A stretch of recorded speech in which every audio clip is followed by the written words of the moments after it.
Hey guys, we're going to be using Google Classroom. Google Classroom actually builds backwards. When I add an assignment, then when I add a new assignment, it pushes it down. And I add a new assignment and it pushes it down. And I add a new assignment and it pushes it down. So when you first log into Google Classroom, you need to scroll down.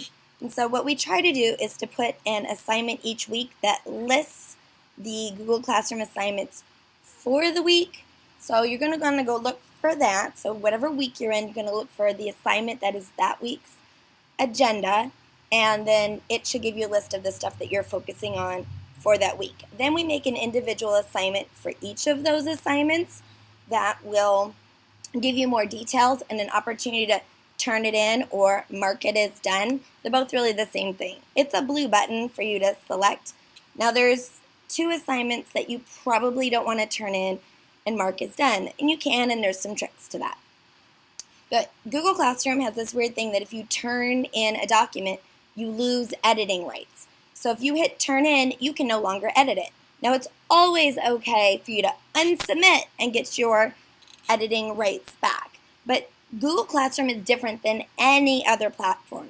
Nothing is actually attached. Now it looks like it's attached, but it's not really attached. So what it is it's linked. It's linked in Google Drive. Everything in Classroom is actually in Google Drive. So when you do create, and you create your notes document, and you create your reflection document, it's actually creating it in Google Drive and giving myself permissions to the document.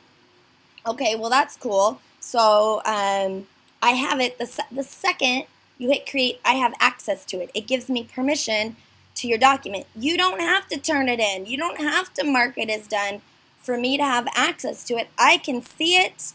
I can comment on it. I can give you feedback on it, whether or not you mark it as done. Now, for some people, seeing the late drives them crazy. Totally understandable. So there's a little hack or a trick. You'll create in Google Classroom, and it creates the Google Doc. And then it shares it with the teachers in the class so that we can see it and we have permissions to it.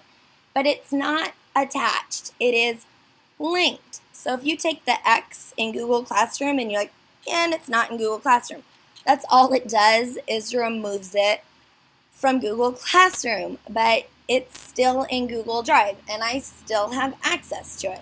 So if you want to, you can either choice one, just ignore that it says late. The notes and reflections are actually they need to be great by the end of the semester. So you have all semester to work on it. So you don't have to turn it in. The due date says we want you to create it by that date so that we have access, so that we can give you some notes and input reflection on it. The due date is not that the notes are due. The due date is that they're created. So on the due date, a blank Google Doc should exist. So we know that you're going to keep working on it after the due date, and you should. You're creating it by the due date. Okay, super. So we will ignore the late. We'll ignore the late. If it bothers you, just click the X in Classroom so it's no longer linked in the assignment, and then you can mark it as done. But that's up to you.